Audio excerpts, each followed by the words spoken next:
Mi nombre es Samir Vides, químico farmacéutico de Projection Life Colombia. Vamos a tratar en el día de hoy el tema de administración de medicamentos. Vamos a enfocarnos básicamente en las formas farmacéuticas que se emplean para la administración de los medicamentos a los pacientes y también las vías de administración de los mismos. Primero que todo, hablemos sobre lo que es un medicamento.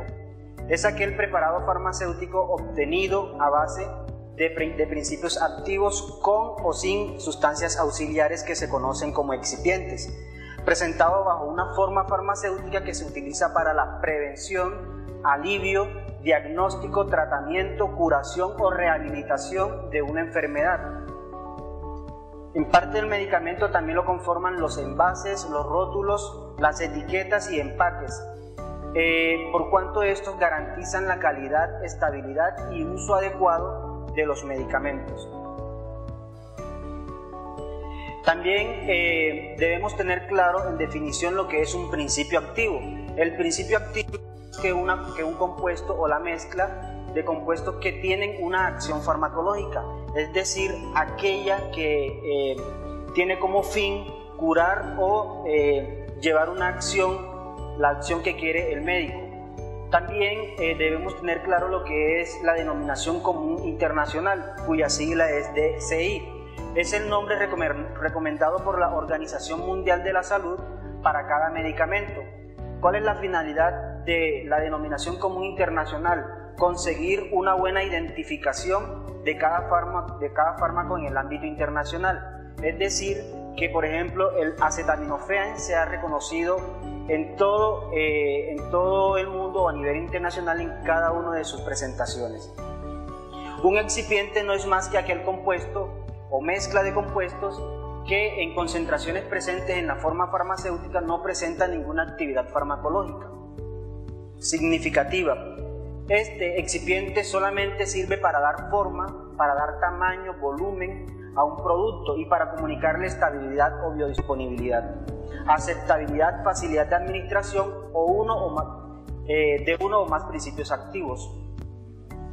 Una forma farmacéutica es la forma o la disposición individualizada a la que se adaptan los principios activos y excipientes para constituir un medicamento. Es la presentación final de un producto definida de acuerdo a su forma farmacéutica y grado de esterilidad. Ahora, debemos tener claro cuál es la diferencia entre un medicamento innovador y un medicamento genérico. El medicamento innovador es aquel producto de la industria farmacéutica, siendo el primer y único producto en ese tipo en el mercado y que goza durante un tiempo con los derechos exclusivos para que el fabricante pueda tener a cambio su invención.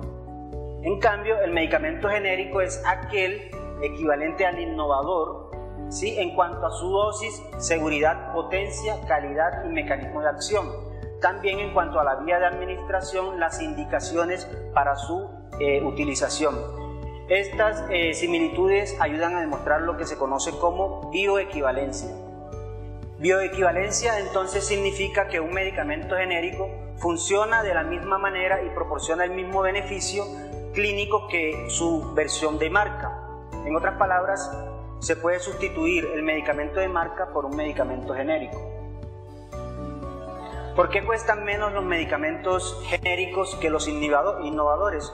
Esto debido a que los fabricantes de los medicamentos genéricos no tienen que repetir los estudios en animales, estudios clínicos que son en humanos, que fueron a los medicamentos de marca para demostrar que son seguros y que son eficaces. ¿Qué debemos conocer y distinguir de los medicamentos? A continuación veremos todas las especificaciones que se describen en la etiqueta de los medicamentos. Lo primero, el nombre, dirección y del titular, ¿sí? Las leyendas obligatorias, un cupón prescrito donde se describe pues, el nombre del medicamento, muchas veces también trae un código de barras. Importante también el lote, la fecha de vencimiento del medicamento. Y lo importante también es el principio activo o el nombre del medicamento impreso en la etiqueta. También debemos distinguir lo que es la presentación. Cada medicamento tiene más de una presentación según la forma farmacéutica y dosis. Entonces, lo que hace que para un mismo principio activo hayan tantas especialidades farmacéuticas. Por ejemplo, el acetaminofén lo conocemos en forma de tabletas, en forma de jarabe, también hay presentaciones inyectables o en forma de cápsulas blandas. Importante conocer y distinguir la vía de administración. Es muy importante porque debido a es por donde se va a administrar el medicamento. La edad o el estado del paciente se debe utilizar de acuerdo a la vía de administración. También debemos conocer la vida útil, lo que hayamos dicho inicialmente con respecto a la fecha de vencimiento. El número de lote también es importante y algunas precauciones especiales para su administración. Hablemos ahora de las formas farmacéuticas. Una forma farmacéutica es la disposición individualizada a la que se adapta el principio activo y el excipiente para constituir un medicamento. Es decir, es la presentación final de un producto definida de acuerdo a su forma farmacéutica y grado de esterilidad. La forma farmacéutica tiene como propósito facilitar la administración del principio activo y liberarlo en el momento y lugar que aseguren una óptima absorción. Las formas farmacéuticas se clasifican según su estado físico en sólidas, en semisólidas, líquidas y gaseosas. Ya más adelante damos ejemplos de algunas de ellas. También se clasifican según la vía de administración en enterales, tópicas, inhalatorias, rectal y parenteral. Según la vía de administración pueden ser para vía oral, por ejemplo los comprimidos, las cápsulas, los jarabes y suspensiones. Para vía rectal y vaginal tenemos lo que son los supositorios, enemas y óvulos. Para la vía tópica tenemos lo que son las pomadas, geles, lociones, los parches, los colirios, gotas nasales o gotas óticas. En cuanto a la vía parenteral, tenemos lo que son los inyectables para la administración subcutánea, intramuscular o intravenosa. Y por último tenemos también lo que es la vía inhalatoria, que son los aerosoles, los nebulizadores, etc. Vamos a hablar un poco más profundamente sobre lo que es la vía oral. Es la vía de administración más frecuente que se usa en pacientes. Se administra por la boca e implica su deglución en el tracto gastrointestinal. La mayor absorción de los medicamentos se produce en el intestino delgado por su gran superficie de absorción y es más rápida gracias a su gran vascularización. La absorción por la vía oral se ve modificada por varios factores, por ejemplo, la motilidad intestinal. Si hay mayor motilidad intestinal, pues obviamente va a haber mayor absorción de esos medicamentos. También los jugos digestivos. Sabemos que en nuestro estómago tenemos ácidos que degradan las comidas y de igual forma degradan los medicamentos. A mayor cantidad de ácidos, jugos gástricos en el estómago, menor va a ser la absorción de los medicamentos. El tipo de preparado farmacológico, los factores químicos como el pH y la presencia de alimentos. Son factores que modifican la absorción de los medicamentos por vía oral. ¿Cuáles son las ventajas de esta vía? Es una vía cómoda, sencilla, no es dolorosa, es segura y es económica. También se puede realizar lo que es la automedicación o autoadministración.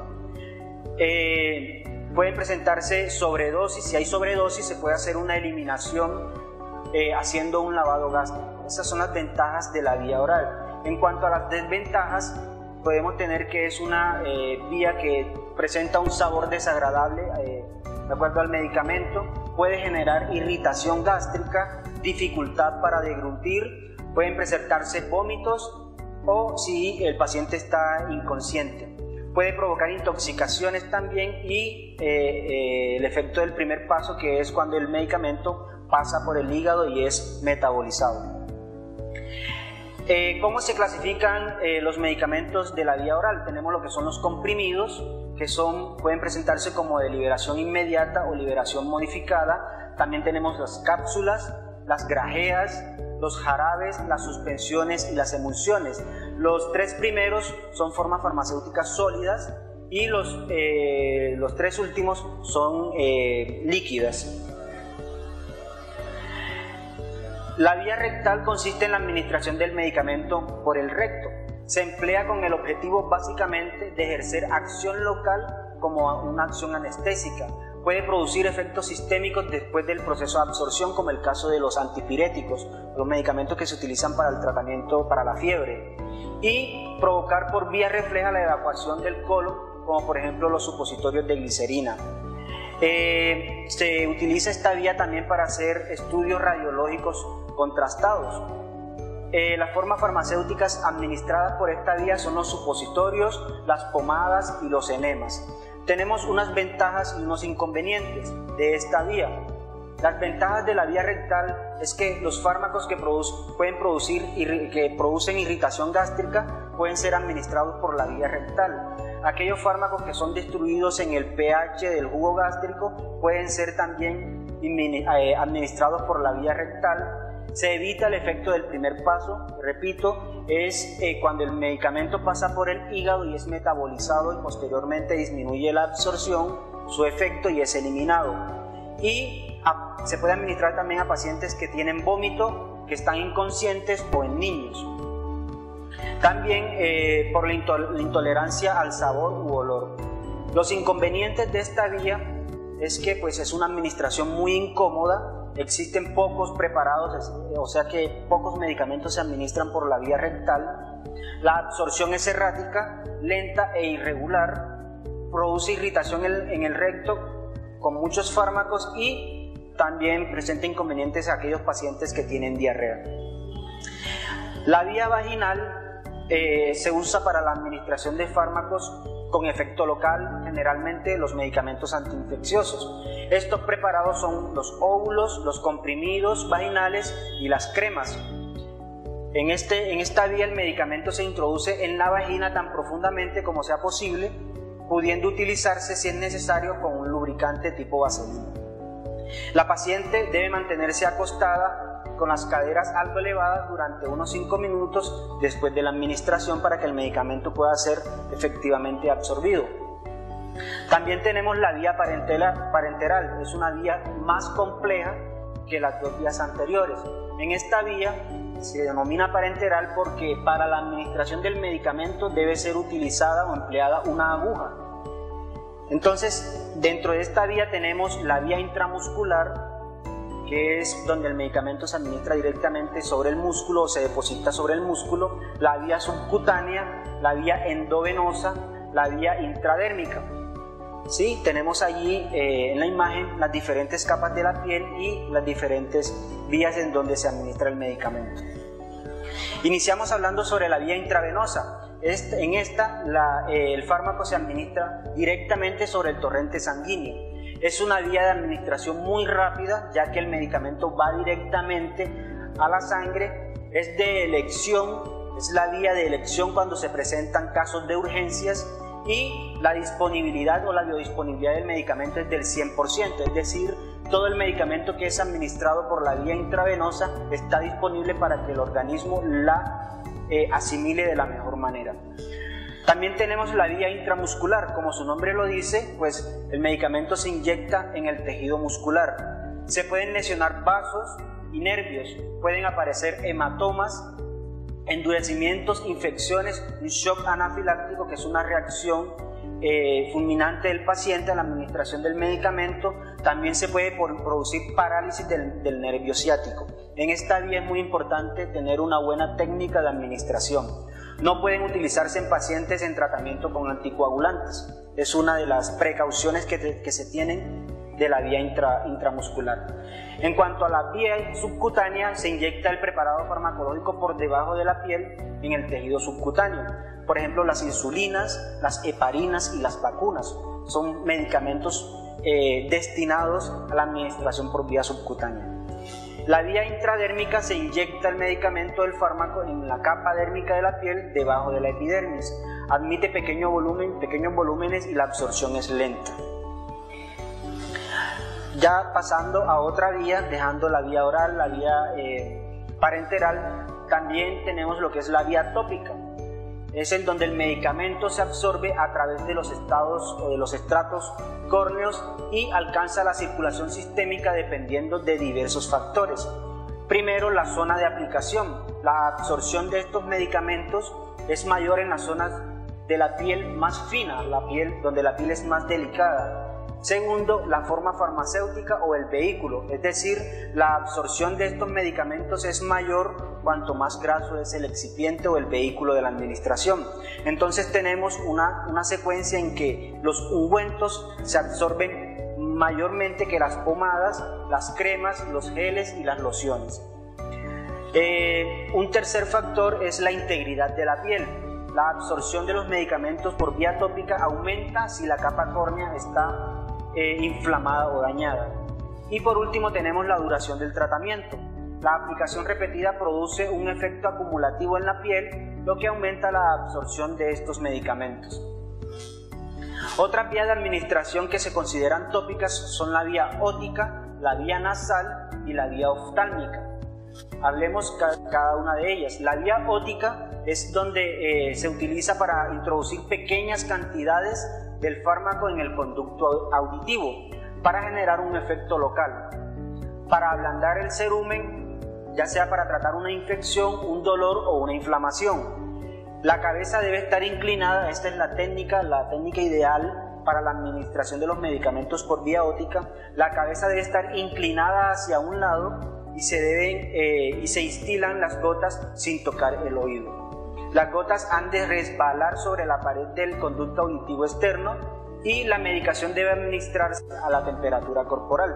Es decir, si se tienen medicamentos refrigerados, deben adaptarse a la temperatura ambiente para poder ser administrados. No se deben colocar gasas o algodones en el conducto, ya que absorben por capilaridad parte de la medicación y disminuyen de esta forma la eficacia. También tenemos la vía nasal, que se utiliza para administrar gotas, nebulizadores, atomizadores y pomadas, para tratar infecciones, para tratar lo que es la congestión nasal, alergias, etc. a nivel local. Es conveniente instalar de una sola vez en el orificio nasal toda la dosis requerida y ya que cuantas menos veces se introduzca el cuentagotas en el frasco, pues menor es el riesgo de contaminación del medicamento.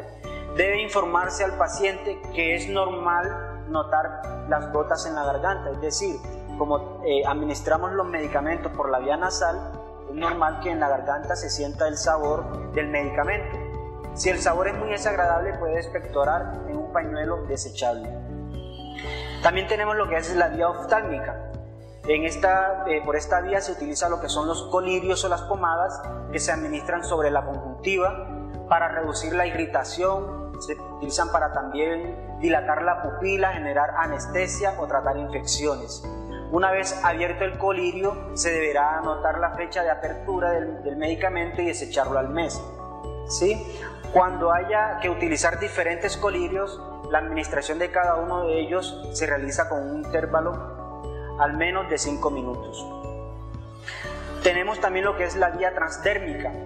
En esta vía se utiliza lo que son los parches transdérmicos, que son formas de dosificación ideados para conseguir el aporte percutáneo de principios activos a una velocidad programada durante un tiempo establecido. Estos medicamentos se aplican sobre la piel un dispositivo adhesivo que contiene el fármaco de tal manera que éste se va absorbiendo de forma continua, atravesando las diferentes capas de la piel hasta llegar a la sangre. En esta vía consta de las siguientes partes: la lámina del recubrimiento impermeable, el reservorio del principio activo, la membrana para el control de la liberación y una lámina adhesiva para, valga la redundancia, adherirse a la piel.